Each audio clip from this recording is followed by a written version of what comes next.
श्री अनिरुद्धाचार्य जी, जिनके प्रवचन आप लोग अक्सर टीवी चैनलों पे बैठ के सुनते हैं बड़े ध्यान से कि पता नहीं महाराज जी क्या बात बताएंगे, कौन सा ऐसा ज्ञान बताएंगे। और महाराज जी के पास में कख भी नहीं है, कख अध्यात्म मार्ग का, भक्ति मार्ग का एबीसीडी भी नहीं है उसके पास में, एबीसीडी भी। संत रामपाल जी के उन भक्तों के पैरों के नाखून के बराबर भी नहीं है वो अनिरुद्धाचार्य, जिस व्यक्ति ने संत रामपाल जी से 2 दिन पहले नाम लिया हो। संत रामपाल जी से 2 दिन पहले नाम लिए हुए व्यक्ति को भी इतना ज्ञान है अध्यात्म के विषय में जितना इस अनिरुद्धाचार्य को भी नहीं है।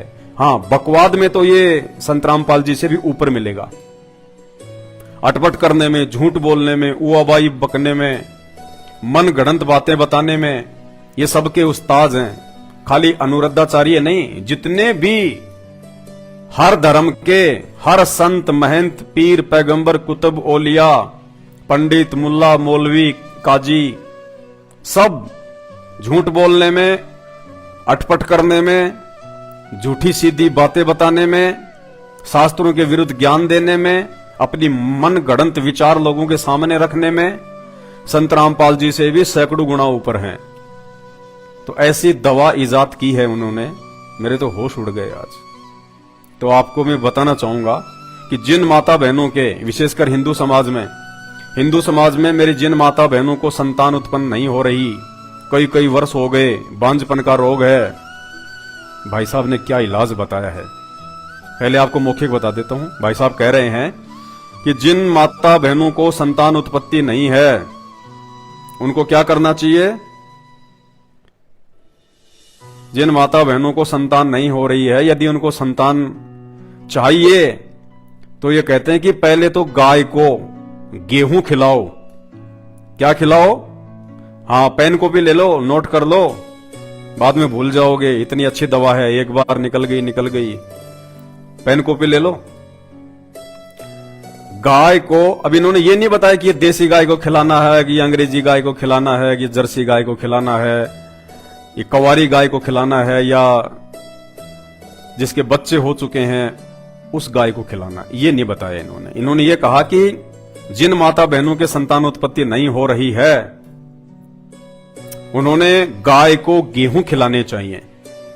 और वो गाय जब गेहूं खा ले, गेहूं उसके पेट में पहुंच जाए, और उसके बाद जब वो गोबर करे और उस गोबर में जितने भी गेहूं के दाने साबुत निकलें, उन गेहूं को गोबर में से निकाल के, साफ करके, सुखा के, फिर उनको आटा चक्की पे ले जाओ, फिर उनका आटा पिसवाओ। उस आटे को जो मां बहन खा लेगी उसको डेफिनेटली संतान की प्राप्ति हो जाएगी। देखा, सुन लीजिए पहले इनके मुख से। जिसको संतान नहीं होती वो गाय को गेहूं खवाए, और गेहूं जब उसके गोबर से वापस आए तो उसको धुल करके, उसे सुखा करके, तो उसको पीस करके उस आटे की रोटी बनाकर भगवान को भोग लगाकर वो रोटी खाने से संतान प्राप्ति होती है। सॉरी, माफ करना भाई, मैं भूल गया था। वो गाय के गोबर में से जो गेहूं निकलेंगे ना, और उनको सुखा के, साफ करके जो आटा बना के उनकी चपाती बनाएंगे, वो उस माता बहन ने नहीं खाना। नहीं, ऐसी गलती मत कर देना, वरना उल्टा रिएक्शन हो जाएगा, कुछ और हो सकता है। वो गोबर वाला, वो लैट्रिन वाला, वो बिस्टा वाला गेहूं, वो किसको भोग लगाना है? भगवान को। अब इनके भगवान कौन है? ये तो श्री राम को भगवान मानते हैं, श्री कृष्ण जी को भगवान मानते हैं, राधा जी को भगवान मानते हैं। तो भाई बहन, आप लोगों ने जो श्री अनिरुद्धाचार्य जी को मानते हैं, इनके ज्ञान को जो है सत्य मानते हैं, वो भाई बहन, और जिनको संतान नहीं है, जिनको संतान चाहिए, तो वो भाई बहन वो गाय के गोबर वाला गेहूं और उसका पिसा हुआ आटा, और फिर उसकी रोटी बना के श्री रामचंद्र जी को भोग लगाओ, और श्री कृष्ण जी को भोग लगाओ, और राधा जी को भोग लगाओ, क्योंकि अनिरुद्धाचार्य के भगवान तो वही हैं। देखिए, क्या ये बेइज्जती नहीं है श्री राम की, श्री कृष्ण जी की? ये तो खड़ी खड़ी बेइज्जती है, खड़ी खड़ी। लैट्रिन में, अब जानवर है, गोबर करेगा, लैट्रिन है उसकी, तो बताओ, लैट्रिन का गेहूं, उसका आटा श्री राम को भोग लगाने के लिए कह रहा है। श्री कृष्ण जी को भोग लगाने के लिए कह रहा है, और वो लाखों की संख्या में मूर्खों का टोल, मंद बुद्धि। इसलिए तो हम कहते हैं कि वो जो लाखों की संगत जो बैठी रहती है ऐसे पाखंडी और अज्ञानियों के सामने, वो देखा देखी में चलने वाले लोग हैं। मानव शरीर प्राप्त करके वो चिंतन नहीं करते, मनन नहीं करते, विचार नहीं करते।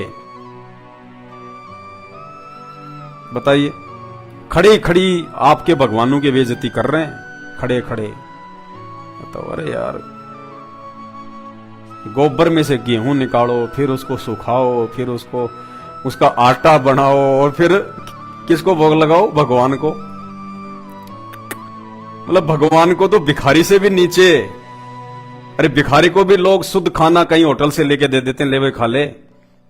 उस भिखारी की आत्मा खा के उसको आशीष देती है, और भगवान को ऐसा गंदा भोजन खाने के लिए कह रहा है। और फिर भी आप लोग तालियां पीटते हैं, वाह महाराज जी वाह, क्या बात कही।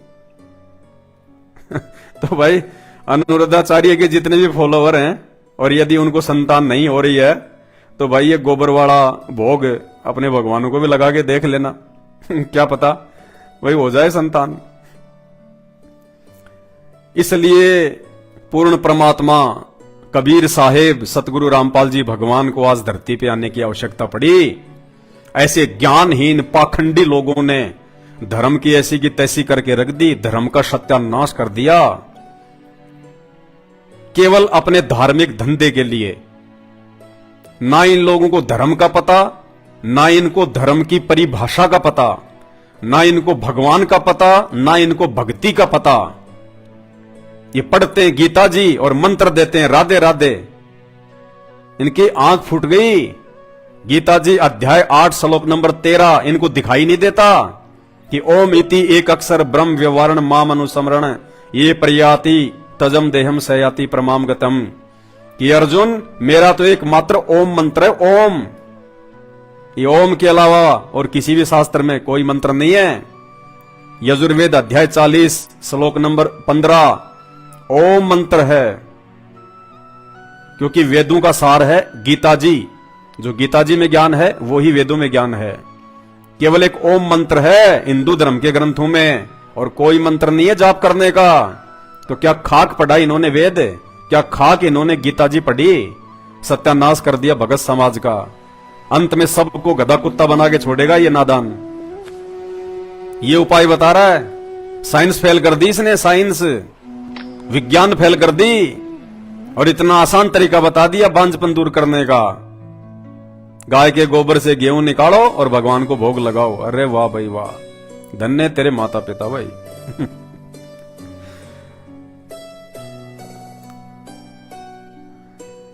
बहुत सारे नादान लोग, धर्म और धर्म की व्याख्या से अपरिचित लोग कमेंट्स करते हैं, संत रामपाल जी तो दूध में नहाया करते थे, दूध के आश्रम में खीर बनती थी। अरे तुम्हारे गोबर से तो अच्छी थी, हैं? तुम्हारे इस गोबर से तो लाख गुना अच्छी थी। तुम्हें तो गोबर खाने के लिए आदेशित किया जा रहा है तुम्हारे अपने हिंदू धर्म के संतों के द्वारा। गोबर खाने के लिए, भगवान को खिलाने के लिए।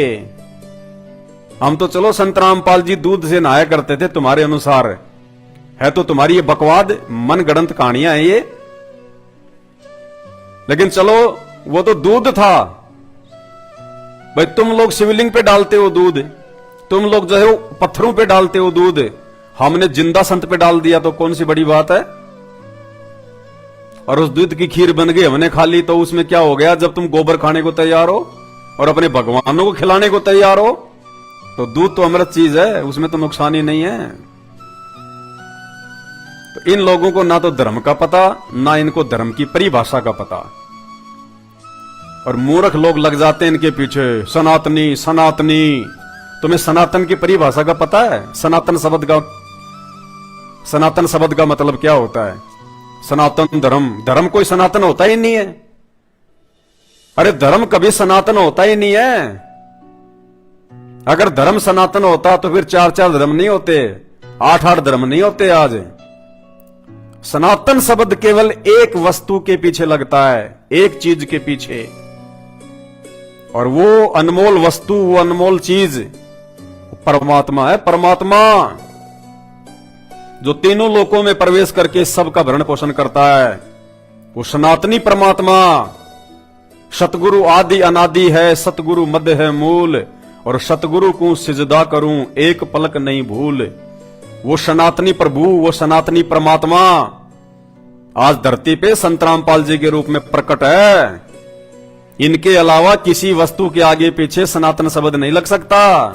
बाकी तो तुम चाहे गधे के आगे लगा दो, वो तुम्हारी अपनी मर्जी है, लेकिन ये सनातन शब्द केवल संत रामपाल जी के लिए है, उस पूर्ण परमात्मा के लिए है, क्योंकि वो कभी भी मृत्यु में नहीं आता, उसको कभी भी काल खा नहीं सकता। वो सबसे ऊपर होता है, वो अपनी मर्जी का मालिक होता है, स्वयंभू होता है, प्रकट होता है। सनातन सनातन, हिंदू हिंदू, बस मूर्ख बने रहो। धर्म ग्रंथों को मत पढ़ना, शास्त्रों को मत पढ़ना। हिंदू, हम हिंदू, हिंदू क्या है? पता है हिंदू शब्द क्या है? कुछ नहीं पता। कहां से आया हिंदू शब्द? फिर दुआई देते हो श्री राम की, श्री कृष्ण जी की। श्री कृष्ण जी का जीवन चरित्र आपने पढ़ा है? श्री सुधा सागर पढ़ी है आपने कभी? कहीं उसमें हिंदू शब्द लिखा हुआ है कि श्री कृष्ण जी हिंदू थे? सुधा सागर में कहीं लिखा हुआ क्या? 18 पुराण है हिंदू धर्म में, 18 पुराण है। किसी भी पुराण में हिंदू शब्द लिखा हुआ क्या कि कोई देव देवता हिंदू था, या जितने भी अवतार आए हैं वो हिंदू थे, या श्री कृष्ण जी का जन्म हिंदू धर्म में हुआ था, वो हिंदू धर्म को मानते थे? कोई हिंदू शब्द है श्री कृष्ण जी की जीवनी में? श्री सुधा सागर में, 18 पुराणों में जय श्री राम, भारत को हिंदू राष्ट्र बनाएंगे। फिर क्या कर लोगे भाई? फिर क्या कर लोगे? हिंदू राष्ट्र बना लोगे, फिर क्या कर लोगे? चांद पे पहुंच जाओगे, देवता बन जाओगे। लक 84 में तो फिर भी जाना पड़ेगा। श्री रामचंद्र जी का जीवन चरित्र रामायण क्या है? श्री राम का जीवन चरित्र रामायण है। कहीं रामायण में हिंदू शब्द? पूरी रामायण में कहीं भी हिंदू शब्द है? उसमें लिखा है कि श्री रामचंद्र जी का जन्म हिंदू धर्म में हुआ था। उस समय कोई धर्म ही नहीं था। जब श्री कृष्ण जी का जन्म हुआ द्वापर में, और त्रेता में जिस समय श्री रामचंद्र जी का जन्म हुआ, उस समय कोई धर्म थे ही नहीं। तो भाई क्यों तुम श्री राम को फॉलो करते हो? क्यों तुम श्री कृष्ण जी को फॉलो करते हो? उनको फॉलो करने का मतलब है उनके अनुसार चलना। उन्होंने कब लोगों को पकड़ पकड़ के जय श्री राम के नारे लगवाए थे? श्री कृष्ण जी ने या श्री रामचंद्र जी ने लगवाए थे क्या? बता दो। धर्म तो छोड़ो, तुम तो जातियों में बट गए, जातियों में। फिर कहते हैं हम श्री कृष्ण जी को मानते हैं, श्री कृष्ण जी हमारे इष्ट हैं। श्री कृष्ण जी ने कभी अपने नाम के आगे कृष्ण यादव लगाया क्या? किसी शास्त्र में लिखा हुआ है कृष्ण यादव सनोप श्री वासुदेव यादव? किसी शास्त्र में लिखा हुआ है? 18 पुराणों में लिखा हुआ है कि श्री कृष्ण जी ने अपने नाम के आगे यादव लगाया हो? और तुम मर मिटने को तैयार हो। अहिर रेजिमेंट, यादव रेजिमेंट, फलाना रेजिमेंट, फलानी सेना। धर्म तो छोड़ो, जातियों में बट गए। रामचंद्र जी क्षत्रिय थे, कभी लगाया उन्होंने अपने नाम के आगे श्री राम शर्मा या श्री राम ठाकुर, श्री राम राजपूत? कभी देखा? रामायण में लिखा हुआ कहीं? किसी शास्त्र में लिखा हुआ कहीं? रामचंद्र जी से संबंधित किसी भी पुस्तक में किसी भी लेखक ने लिखा है श्री राम के आगे उसकी जाति, श्री कृष्ण जी के आगे उसकी जाति, 33 करोड़ देवी देवताओं के आगे उनकी जाति? धर्म तो छोड़ो, तुम तो जातियों में मर मिट रहे हो। कुछ नहीं होगा। अंत में खाली हाथ जाओगे, धर्मराज के मुकद्दर मिलेंगे ऊपर, जम के दूत गेट्टी पकड़ेंगे, नरक में ठोकेंगे। वहां जाति धर्म नहीं चलती, क्योंकि उस परमात्मा ने जाति धर्म बनाए ही नहीं। अरे मरना और मिटना भक्ति के लिए चाहिए, परमात्मा के लिए चाहिए। कंपटीशन करो, अच्छे कर्मों के लिए करो, भक्ति में करो तुम कंपटीशन, कि वो मेरे से आगे ना निकल जाए, मेरी भक्ति थोड़ी ना रह जाए, कहीं मेरा मोक्ष जो है आधा अधूरा ना हो। शास्त्रों की जानकारी में करो कंपटीशन। बस अपनी अपनी रेजिमेंट बनाने में लगे हुए हैं, बारूद के ढेर तैयार कर रहे हैं, क्योंकि आने वाले समय में देश में गृह युद्ध जो होना है, तो ये पटाखे तैयार हो रहे हैं, पटाखे। और इन सब का जिम्मेदार कौन है पता है? ये धर्मगुरु, ये धर्मगुरु, ये निकम्मे, इन्होंने बर्बाद कर दिया हिंदुस्तान को। किसी भी धर्मगुरु के पास में, एकमात्र संत रामपाल जी को छोड़ के, किसी भी धर्मगुरु के पास में ना तो गीता का ज्ञान है, ना वेदों का ज्ञान है, ना पुराणों का ज्ञान है। राम की कथा कहने वालों के पास में रामचंद्र जी तक का ज्ञान नहीं है। रामायण को भी ढंग से नहीं जानते वो, ना उनके मंत्रों का पता, ना उनसे लाभ लेने की विधि का पता। और लाखों की संगत जो उनके पीछे तालियां पीटती रहती है। भाई तुम्हारे पिछले जन्मों की भक्ति की बैटरी चार्ज है अभी, और जब तक बैटरी चार्ज होती है ना, चाहे लाइट में कनेक्शन भी ना हो, फिर भी आपके पंखे चलेंगे, लाइट जलेगी। आपके पिछले जन्मों की पुण्य रूपी बैटरी अभी चल रही है। तुम सोच रहे हो कि मुझे मेरे गुरुजी से लाभ मिल रहे हैं, मुझे फलाने संत से लाभ मिल रहे हैं, मैं नारियल फोड़ रहा हूं, वहां जाके मेरे को उससे लाभ हो रहा है, मैं वहां जाके धागा बांध के आ रहा हूं, मैं गोवर्धन की परिक्रमा कर रहा हूं, मैं बद्रीनाथ जा रहा हूं, केदारनाथ जा रहा हूं, खाटू श्याम जी जा रहा हूं, मंदीपुर के बालाजी जा रहा हूं, मैं पेट पलनिया जा रहा हूं। कुछ नहीं, कुछ नहीं। वर्तमान में धरती पे कोई देव देवता नहीं है, कोई भी। सारे देवी देवता विलुप्त हैं वर्तमान में, क्योंकि सभी देवी देवताओं का सिरमौर, सभी देवी देवताओं का सरदार, सरताज वो कबीर परमात्मा संत रामपाल जी धरती पे प्रकट हो चुके हैं। अब इस पृथ्वी पे देवी देवताओं का नामो निशान भी नहीं है। जब रात्रि होती है उस समय चांद भी अपनी चांदनी फैलाता है, तारे भी टिमटिमाते हैं। सुबह जब सूरज निकल जाता है ना, तो चांद उसकी रोशनी फीकी पड़ जाती है, तारे तो दिखाई नहीं देते। तो वर्तमान में वो कबीर परमात्मा संत रामपाल जी के रूप में धरती पे प्रकट हो चुका है, और उनकी रोशनी अर्थात उनके इस तत्व ज्ञान के आगे ये सभी साधु संत महात्मा देवी देवता सब फीके हो गए, सब फैले, कुछ नहीं कर सकते। संत रामपाल जी के सत्संग सुनना शुरू कर दो, वरना ये नकली संत ऐसे तुम्हारे को गाय का गोबर खिलाते रहेंगे। इनको शर्म नहीं आई ये बात बोलते हुए कि जिसको संतान नहीं हो रही है, गाय को गोबर, गाय को जो है वो गेहूं खिलाओ, और उसके गोबर में जो साबुत गेहूं निकले उनको पीस के आटा बना के भगवान को भोग लगाओ। अरे मूर्ख आदमी, तू भगवान की बेइज्जती कर रहा है कि भगवान की इज्जत कर रहा है? गाय के गोबर से निकले हुए गेहूं तू भगवान को खिला रहा है? अरे परमात्मा ने खेतों में गेहूं पैदा करवा रखे हैं, गाय के गोबर की क्या जरूरत है? इनकी बुद्धि काल के हाथ में है। ये संत महात्मा नहीं है, ये हिंदुस्तान की जनता का बेड़ा गर्क कर रहे हैं, बेड़ा गर्क। ये सब के सब काल के दूत हैं, काल के एजेंट। मरने के बाद खुद भी 84 लाख में जाएंगे, और आप लोग तो जाओगे कहां? जब गुरु नरक में जाएगा तो चेला कहां जाएगा? चेले के पास तो रास्ता ही नहीं।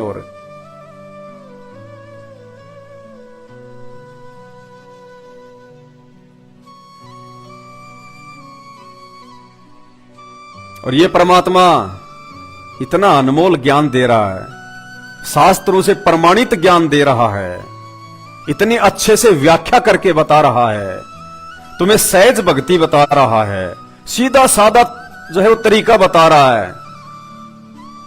गोबर खाने के लिए नहीं कहते संत रामपाल जी। संत रामपाल जी अपने भक्तों को दोनों टाइम हलवा खिलाते हैं, हलवा। संत रामपाल जी के भक्तों के घरों में दोनों टाइम संत रामपाल जी को देसी घी के हलवे का भोग लगता है, डालडा का नहीं। देसी घी के हलवे का भोग लगता है सुबह शाम दोनों समय। और उसके बाद में संत रामपाल जी के भगत उस हलवे राम को, उस प्रसाद को, जो कि अमृत बन जाता है, जो गीता जी के अनुसार जन्म जन्मांतरों के पाप कर्मों का नाश करता है, फिर संत रामपाल जी के भगत वो देसी घी का हलवा खाते हैं। गोबर तो ये नकली संत खिलाते हैं, नकली संत। और फिर भी तुम लोग उन्हीं के पीछे लग रहे हो। तुम्हारे सामने तुम्हारे भगवानों की बेइज्जती कर रहे हैं, और उसके बावजूद भी उन्हीं की जय जयकार कर रहे हो। तो एक विधि तो बताई किसने? अनिरुद्धाचार्य ने, बांझपन दूर करने की, संतान प्राप्ति की, गोबर वाले गेहूं भगवान को भोग लगा के। और ये संत रामपाल जी परमात्मा, मात्र इनके सत्संग सुनो कुछ दिन।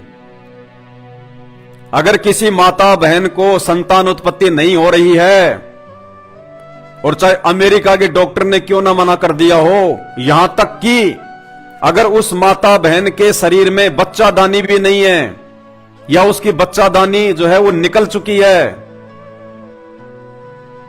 वो मां बहन भी यदि संतान प्राप्ति की इच्छा रखती है, तो धरती पे परमात्मा प्रकट है। कम से कम 1 महीने उनके सत्संग सुनो, 1 महीने, और बात समझ में आ जाए। उसके बाद में इनसे नाम दीक्षा ले लो। 10वें महीने आपकी गोद में बच्चा खेलेगा।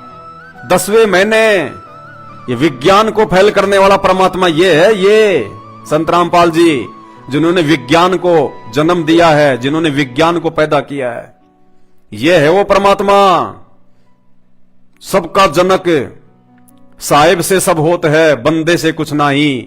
ये बंदे हैं, ये जितने भी हैं, ये संत महंत सभी धर्मों में जो दिन रात चिल्लाते रहते हैं अपने धार्मिक धंधे के लिए, उल्टी सीधी बातें बता के लोगों का जीवन बर्बाद कर रहे हैं, ये बंदे हैं। बंदे यानी जीव, इंसान, एक व्यक्ति, एक मानव, जिसके बस में कुछ नहीं होता, जो मिट्टी के समान होता है, उसको कहते हैं बंदा। बंदा यानी व्यक्ति, इंसान। और साहिब यानी परमात्मा, संत रामपाल जी तो कहते हैं साहिब से सब होत है, बंदे से कुछ नहीं। ये राई से पर्वत कर दे, फिर पर्वत से राई। ये वो परमात्मा है। इन लोगों की मीठी मीठी बातों से संतान प्राप्ति नहीं होने वाली। बीमार हो जाओगे, मत खा लेना वो गोबर का अनाज। डॉक्टरों के चक्कर काटोगे हॉस्पिटलों में। कहते मनो मनोरथ ना कीजिए, तेरा किया ना होए। जब पानी से घी निकले तो लूखी खाए ना कोई। ये गाय के गोबर खाने से अगर बच्चे पैदा हों तो कोई जो है संत रामपाल जी की शरण में नहीं आते, बड़े बड़े डॉक्टरों के चक्कर नहीं काटते। अगर गाय का गोबर खाने से अगर भगवान अगर मिल जाए तो ढोंगी और पाखंडी बाबाओं पर सख्त कानूनी कार्रवाई होनी चाहिए। बिल्कुल भाई साहब, 100% होनी चाहिए। ये समाज के लिए सबसे बड़े अभिशाप है, अभिशाप। भाई एक बात बताओ, आप कहते हो कि इंसान को भगवान ने बनाया है, बिल्कुल सही बात है, भगवान ही बनाता है।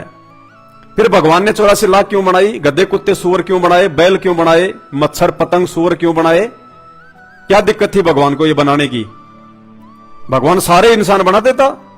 वो बेचारे इतना दुख उठा रहे हैं गर्मी में, सर्दी में। तुम लोग तो सर्दी आती है तो अपनी रजाई में घुस जाते हो।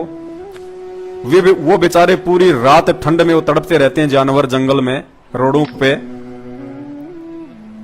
बरसात आ जाए तो उनको सहन करना पड़ता है, गर्मी हो तो उनको सहन करनी पड़ती है, भूख प्यास उनको सहन करनी पड़ती है। हर कोई उनको जो है दुत्कार देता है, ठोकर मार देता है, उनको पत्थर मार देता है। भगवान ने जानवर क्यों बनाए? इंसान ही बना देता सबको। भगवान ने तो सबको इंसान ही बनाए थे। जानवर तो इन नकली संतों ने बनवा दिए उल्टा ज्ञान देके, फिर मरने के बाद। इन नकली संतों ने, काल के दूतों ने शास्त्रों के विरुद्ध ज्ञान दे दे के, शास्त्रों में जो मंत्र नहीं है वो मंत्र बता बता के इन नकली संतों ने फिर उनका जीवन बर्बाद कर दिया। और मरने के बाद फिर वो गद्दे कुत्ते सूअर बने। ये जितने भी जो घूम रहे हैं ना, ये आप और हमारे ये पूर्वज हैं, और कोई नहीं है।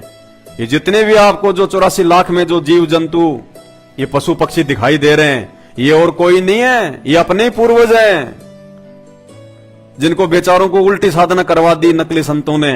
और मरने के बाद में किसी को भूत बना दिया, किसी को गधा बना दिया। ये हमारे पूर्वज हैं, ये सब इंसान थे। ये 84 लाख योनियां भोगने के बाद एक बार मानव जन्म मिलता है। धोखा खा जाओगे बहुत बड़ा, सुधर जाओ। हमें गालियां निकालने से कुछ नहीं मिलेगा, कुछ नहीं मिलेगा। अगर हमारी बातों पे विचार करोगे और अपने परमपिता परमात्मा, ये सबका बाप है, ये चारों धर्मों का बाप है, ये सभी धर्मों का बाप है, ये सभी धर्मों के मानने वालों का बाप है। ये बाप यानी परमात्मा, ये अल्लाह है, ये भगवान है, ये मसीह है, ये वाहे गुरु है, यही है। और 2027 के बाद में पूरी दुनिया इसको परमात्मा यानी अपना बाप मानने के लिए मजबूर हो जाएगी। अभी तो तुमने देखा क्या है, अभी तो प्राकृतिक आपदाएं शुरू भी नहीं हुई। ये 4 साल पता चल जाएगा परमात्मा कौन है, भगवान कौन है। अगर जीवित रहे तो नाक रगड़ रगड़ के आओगे इनके पास में, नाक रगड़ रगड़ के, आंखों में आंसू, बरवाड़ा आश्रम की दीवारों पे टक्कर मारोगे, टक्कर, कि भगवान पहले क्यों नहीं आए, हम मूर्खों के भाग पहले क्यों नहीं जागे, हमने आपकी बातों पे पहले विचार क्यों नहीं किया। बरवाड़ा की दीवारों पे टक्कर मारोगे, टक्कर। और जो जितना लेट आएगा उतनी लेट उसकी सुनवाई होगी। तो भाई आपके जो महान संत हैं उन्होंने तो आपको इलाज बता दिया। गाय के गोबर में से गेहूं निकालो, आटा बना के भगवान को भोग लगाओ, संतान प्राप्ति हो जाएगी। और ये संत रामपाल जी क्या बता रहे हैं, ये सुनना 4 मिनट का सत्संग। ये अंतर्यामी परमात्मा है, अंतर्यामी। इसके भगत की, इनके भगत की पुत्र वधू का गर्भपात हो गया था, गर्भपात, बच्चा गिर गया था। डॉक्टर से जाके चेक करवाया, डॉक्टर ने कह दिया भैया गर्भपात हो गया, ब्लड ही ब्लड हो गया। रोने लगी, चीखने लगी, चिल्लाने लगी संतान के लिए। उसकी सासू ने फोन किया अपने गुरुजी को, संत रामपाल जी को, और कहा कि गुरुजी कभी हमारे भी जो है घर पे आओ, परमात्मा भोग लगाओ, परमात्मा भोजन के लिए आओ। उस बहन ने संत रामपाल जी को अपने घर पे भोजन के लिए आमंत्रित किया। उसकी सास ने, जिसका बच्चा गिर गया था। संत रामपाल जी उस बहन के घर पे भोजन करने के लिए गए। और दूसरे दिन जाके जब उसने दोबारा टेस्ट करवाया तो डॉक्टर ने कहा कि कौन कहता कि बच्चा गिर गया, बच्चा तो बिल्कुल सुरक्षित है, एज इट इज। ये परमात्मा है, बिना मांगे देता, बिना मांगे। सुनो एक बार, थोड़ा सा उदाहरण देता हूं। एक बहन, वैसे तो बहुत सी ऐसी उदाहरण है यहाँ पे, जिनके 10-10, 15-15, 20-20 वर्ष तक विवाह हुए को हो गए थे, संतान नहीं थी। अब यहाँ सत्संग सुनकर जाते हैं तो उनका मन शांत हो जाता है कि ना हमने संतान चाहिए नहीं। और वहां जाओ संसार में, वहां जल्दी इंजेक्शन ला दे, अब वो फिर बेचैन हो जा बहन, तो फिर आते डिमांड वही करे। बहुत बार समझाया उनको, लेकिन आखिर में परमात्मा ने उनको फिर वो, अब ये दिल टूटेगा कि तो जा फंसेंगे नालायक आदमी के बालक तो होने नहीं नुचे, और वो ये संस्कृत भक्ति और बर्बाद हो जाएगी इनकी। तो उनको एक बहन को अपने कभी तो असंतोष कर ले, फिर घर वाले जाकर फिर क्योंकि बता को जीना है, बालक नहीं, इतने दिन हो गए नाम ले रखा, फलाना काम काहे का तू गुण गाती फिरती है। तो परमात्मा ने उसके तो सुन दी, 2 लड़की गर्भ में 2 बच्चे हो गए, एक कब्र। और वो ये कहा करती कि भगवान चाहे मेरे लड़की हो जाए, समाज का मुंह बंद हो जाए, मेरे लड़के की गुरु 2 दी कठी है। अब आप फुली नहीं समावा सारा, पड़ोस भी नहीं बोले थारे गुरु जी तो पूरे हैं। 1 साल के बाद 2 और गर्भ में चेक करा ली, 2 लड़की हो रहे। अब वह चिंतित हुई, बोला इबले जो मालिक तुझे दे रहे, अब मत बिरड़ावे। तो पुण्यात्मा, परमात्मा जो चाहे सो कर दे। एक बात देखो पुण्यात्मा, हर तरह से हर पहलू पर ज्ञान दिया जाता है। और सुनो, एक बहन और उसकी सास ने नाम लिया। सास का दृढ़ विश्वास था, वह बहन बेटी बालक थी। उसके एक लड़की थी। उसके बाद गर्भ नहीं रहता, खराब हो जाता, और भी काफी तरह जगह पर वो घूमे फिरे। फिर उनको पता चला तो यार दीक्षा ली। जींद जब सत्संग किया करता था दास,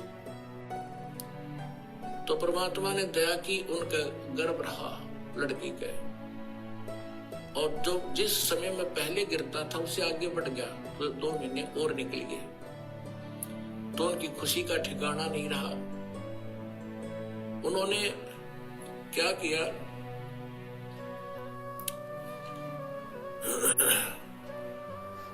जब हमारी थोड़ी सी संगत थी, ज्यादा नहीं थी, थोड़ी संगत थी, तो किसी दूसरे उनके पड़ोस में एक और भक्त था। उसने प्रार्थना की कि आज गुरुजी हमारे यहाँ भोजन करने की दया करो। हमने कहा ठीक है बेटा बना लो। हम 5-7 भगत मेरे साथ उनके खाना खाने गए शाम को। उधर से वो भी आगे पड़ोसी थे उनकी मदद कराने के लिए, भोजन बनवाने के लिए। हमें नहीं पता वहां क्या घटना घटी। हम खाना खाकर आ गए। वापस आने के बाद सुबह रात को फोन आया उसकी सास का कि गुरुजी से कहियो मेरी पुत्र वधू का गर्भपात हो गया और बहुत बुरी तरह रो रही है। और वही हो गया जब आपकी सेवा कर रहे थे, उन्हीं के दूसरे के घर में सारे बाथरूम में ब्लड हो गया। वो तो रो रो के सारी रात उसने तो आंखें सुझा ली। मैंने उसको फोन बताया, माँ बेटी यहाँ आ, तेरी सास ने उसको कहा यहाँ भेजो। उसकी सास आ गई। उसको समझाया बेटा भगवान जो करे वो गलत नहीं करता। वो बोली जी मन में तो विश्वास है, पर वह बालक ना मानती। ठीक है मैं कोई बात नहीं, हो गया सो हो गई। क्या बात, परमात्मा जो करता सही करता है। अब अगला दिन फिर ऐसे ही उसका रोते रोते गुजर गया। उसकी सास ने फिर प्रार्थना कीजिए आज कल हमारे भोजन करने आओ। हम बोले भाई चलो चलते, चले गए। वह लड़की बुरी तरह रोए। मैं बोला बेटा परमात्मा जो करता सही करता है, विश्वास कर। ये कोई बड़ी बात है और दे देगा साल भर में तने शांति रख। पर वह नहीं मान रही थी, दुखी थी। कोई बात, हम आगे खाना खुना खा के चल भाई ठीक है। जो हम ज्ञान दे सकते हैं परमात्मा का, हम उतना ही दे सकते हैं, बाकी बालक का नहीं समझ में आती। फिर क्या हुआ, उसकी सास ने सोचा भाई गर्भपात हो गया और इसमें कोई कतरा ना रह गया गर्भदान बच्चा दानी में, फिर दिक्कत कर दे। अल्लाह दिखा के आती हूँ डॉक्टर ने। अगले दिन वो एक पड़ोस में अच्छी प्रसिद्ध डॉक्टर नहीं थी, उसके पास गए। उसने अल्ट्रासाउंड किया और वो कहने लगी कौन का बालक गर्भपात हो गया, नो का नो गर्भ है इसके, ओके ऑल इन रिस्पेक्ट। अब उनकी खुशी का ठिकाना नहीं। फिर फोन आया, ओए अब उनका फिर फोन आया उसकी सास का, जी कमाल कर दिया। भक्ता ने बताया जी ऐसे ऐसे वो सास नो कह रही है और गर्भ को नहीं, गर्भ खराब हुआ उसका, वो नो का नो पा गया, चेक करा का है। अब अगले दिन वो दोनों आई सास बहू, वहां पर कुटिया में हम बैठे थे और खुशी न्यारी खुश हो रही वाली लड़की। वो बोला बेटा भगवान पर भरोसा करो और परमात्मा जो करता वो गलत नहीं करता। अब फिर देखो कमाल है, 3 महीने 4 महीने के बाद उसने चेक कराया, अब लड़का से एक लड़की, वह लड़की पाई। अब वह फिर रो, वह लड़की उसकी पुत्र वधू, मैं तो इसका गर्भपात कराऊंगी। हमसे बात करी। मैं बोला खबरदार जय जीवन से की है तो कोई बात हुई है। जब तक वो रोए चाहे मेरा गर्भ गिर गया। अब परमात्मा तो मालिक है और ये उस लड़की ही थी जो गर्भपात हुआ था, उसने गर्भपात कर दिया। दाता ने तेरी नालायकी देख कर किया था, क्या रोएगी लड़की ने देख कर, क्योंकि हमें ज्ञान तो है ही नहीं। और फिर लड़का देता, उसी आत्मा को लड़का बना कर देता। अब रोले अपने कर्म। अब हमारा स्वभाव कैसा हो गया, ऊंट जैसा। ऊंट पे समान धरे ना उसने लद है, और जब भी नौकरा जब भी रोया करे बहुत बुंडा कर दिया मेरे साथ में, और जब उसने उतारे, जब समान ने तारा कर ऊंट पर से, जब भी उसने कहीं भी बुंडा करा मेरी गलिया, अभी बुरा कर रहा है मेरा। तो परमात्मा हम हो गए ऊंट के इसी स्वभाव के। अब परमात्मा हमें सुख दे जब भी रोवा, और दुख में तो रोना है, रोना वो तो स्वाभाविक है। तो उसकी सास ने यह बात समझ में आ गई थी, और गुरु जी के वचन का मैं तब उल्लंघन करूं नहीं। और इस लड़की ने पूरी कर, वो उसकी सास यानी उसका ससुर ठीक सी पोस्ट पर नौकरी करता था। तो उसकी सास ने कहा कि इस लड़की का सारा खर्चा मैं दूंगी, तो निश्चिंत रहे, और इसने ब्याह होगी और सारा खर्चा हम देंगे, तो बकवास नहीं करेगी, हम गर्भपात नहीं करेंगे। वो लड़की होगी दूसरी, और जो भगवान के हाथ में वो तो उसके बच्चे हैं, उसकी ये मिट्टी उसी की बनाई हुई है।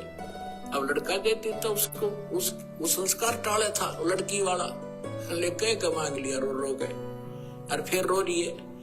फिर अगले बार उसको लड़का दिया।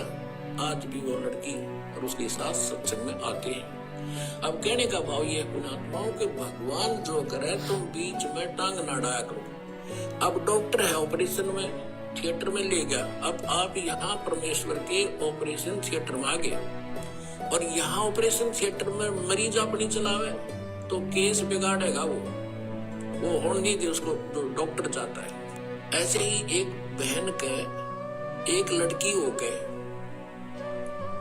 और फिर वो 27 वर्ष तक, वो लड़की 27 वर्ष की होगी, उसके ब्याह भी कर दिया, उसके भी बालक हो रहे, लड़का लड़की, और उसकी फिर भी तमन्ना एक बालक तो एक लड़का तो हो जाता है। वह 56 साल की हो रही बुढ़िया, हरिया तमन्ना रखे, सुनो 56 साल की उम्र में मालिक ने फिर छोरा दे दिया उसका लड़का। अब लड़का 5 साल का हुआ, मर गई, हीरू सर पे धर लिया, लड़का कौन पालेगा। तो हम ऑपरेशन के अंदर हम अपनी गड़बड़ करवाते हैं तो बिगड़ जाता है केस। फिर भी दास ने आपको हर पहलू को बता दिया, जो सी समझ में वह कर लियो, और वह पूरी कर देंगे भगवान।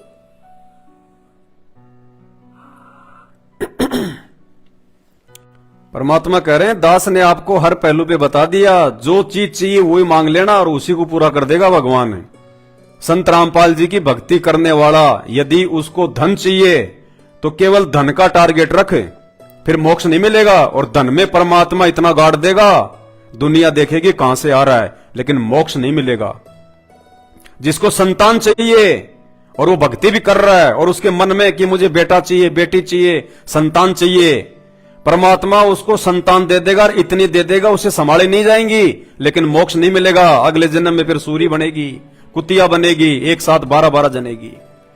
और जिसको मोक्ष चाहिए, जिसका टारगेट केवल मोक्ष का है कि परमात्मा ये सुख दुख तो मैंने असंख्य जन्मों में पता नहीं कितने भोग लिए, गधे कुत्ते सुअर बनके, गरीब बनके, भिखारी बनके, परमात्मा इस जीवन में भी यदि दुख रहेगा तो झेल लूंगा, लेकिन मोक्ष की तो गारंटी हो गई। उस आत्मा को, ऐसी आत्मा को जो मोक्ष को आधार बना के भक्ति करेगी, उसको परमात्मा यहां का सुख भी देगा और मोक्ष तो देगा ही देगा। इसलिए तो परमात्मा ने धर्मदास जी के माध्यम से हमें समझाया कि मांगना क्या चाहिए भगत को। दुनिया की तरह, नादानों की तरह, मूर्खों की तरह भगवान मिलने के बाद में धन संपदा, कार, कोठी, बंगले ये नहीं मांगना चाहिए। भक्ति दान मोहि दीजियो, देवन के देवा हो, जन्म पाया भूलू नहीं, करहूं पद सेवा हो। भगवान से भक्ति मांगनी चाहिए, भक्ति। और भक्ति सब कुछ, जब तुमने भक्ति मांग ली भगवान से, तो भक्ति करवाने के लिए परमात्मा सारी व्यवस्था करेगा, सारी की सारी व्यवस्था। तो भाई और बहनों, गोबर खाने की जरूरत नहीं है बांझपन दूर करने के लिए, संतान प्राप्ति के लिए। हलवा खाने की जरूरत है, हलवा खाने की जरूरत है, और संत रामपाल जी को खिलाने की जरूरत है। सबसे पहले संत रामपाल जी का ज्ञान सुनो, महीना 2 महीने, उसके बाद में उनसे नाम दीक्षा प्राप्त करो, और उसके बाद सुबह शाम या जैसी भी आपकी श्रद्धा, सप्ताह में, महीने में देसी घी के हलवे का, क्योंकि ये पूर्ण परमात्मा है। और गीता जी में लिखा है कि परमात्मा को भोग लगने के बाद जो अन्न खाएंगे वो हमारे जन्म जन्मांतरों के पाप कर्मों का नाश करेंगे। और जब हमारे पाप कर्म हल्के हो जाएंगे तो सारी सुविधा मिलेगी परमात्मा की भक्ति से। तो गोबर खाने की जरूरत नहीं है, हलवा खाने की जरूरत है, हलवा खाने की जरूरत है। जो संत रामपाल जी के भगत दोनों टाइम खाते हैं, दोनों टाइम संत रामपाल जी के साध संगत से जुड़े हुए सत्सेवक भाई बहनों के घरों में देसी घी के हलवे का भोग लगता है। देसी घी के हलवे का, ये है पूर्ण परमात्मा। ये अपने भक्तों को गोबर नहीं खिलाता, गोबर के गेहूं नहीं खिलाता, ये अपने भक्तों को हलवा खिलाता है, बढ़िया बढ़िया जो है व्यंजन खिलवाता है और सारे सुख देता है मालिक।